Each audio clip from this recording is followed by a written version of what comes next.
You've been invited on a podcast. Now what? Help. Well, here are some tips that I have picked up whilst learning the hard way by doing them myself or through the editing process of my podcasts. The first thing you need is a draft format with some suggested questions that can then be refined. This then enables you not to look like a rabbit caught in headlights when you're hit with the very first question. And it also means that you can draft some notes for your responses. There is no need for a full script, but if you're happier with that, absolutely fine. It is whatever you are most comfortable with. I record my videos in Zoom for the very simple reason that it automatically integrates with my editing software, which is Descript. A webcam is all that is needed, but if you have a standalone microphone, all the better, as the sound quality will be improved.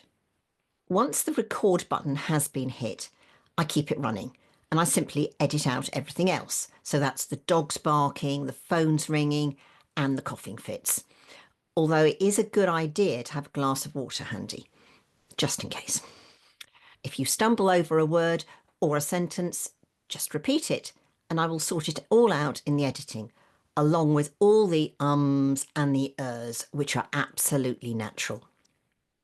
Here are a few things to consider avoiding because they affect the quality of the sound. I normally have my microphone just out of sight, but I've brought it in so you can get the effects when I illustrate them. First, reading your notes on the desk with your head down so that all you can see are the roots of your hair. A suggestion is to either prop them up higher, or what I do is I make my Zoom screen smaller and open a window with my notes so I can still look at the screen. That is what I'm doing now. So although my eyes are slightly off centre, you can't actually tell when I last went to the hairdressers. We will call that the roots of the matter.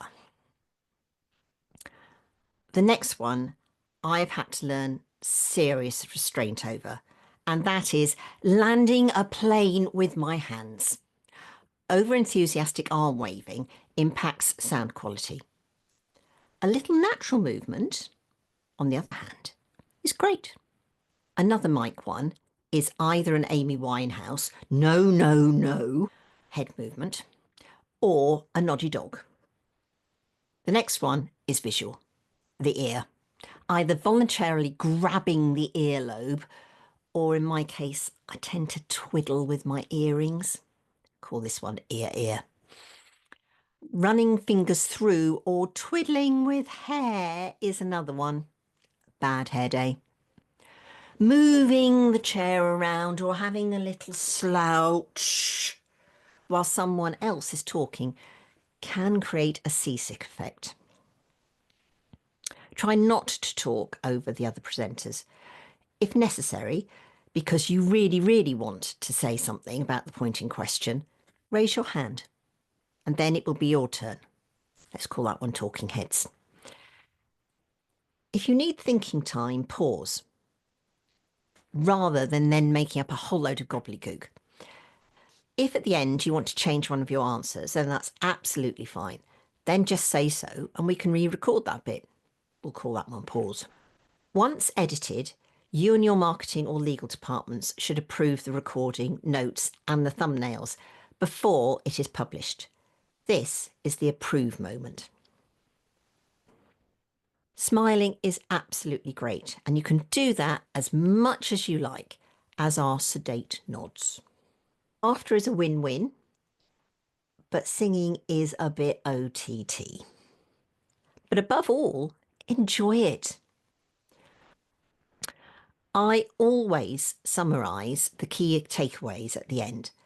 So the key takeaways from this one are a little bit strange. Roots of the matter, landing a plane, Amy Winehouse and noddy dog, ear, bad hair day, seasick, talking heads, pause, smile, enjoy and approve. Happy podcasting. You have been listening to a Sitting with Sue podcast, Insurance Questions Answered, on how to appear on a podcast. For examples of previously recorded podcasts, Visit my website at www.suetaylor.co.uk.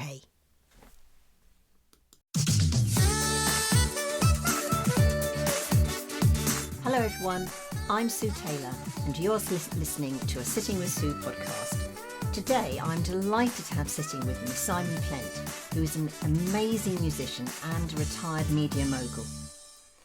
And we're going to be discussing how to create introductory music for a podcast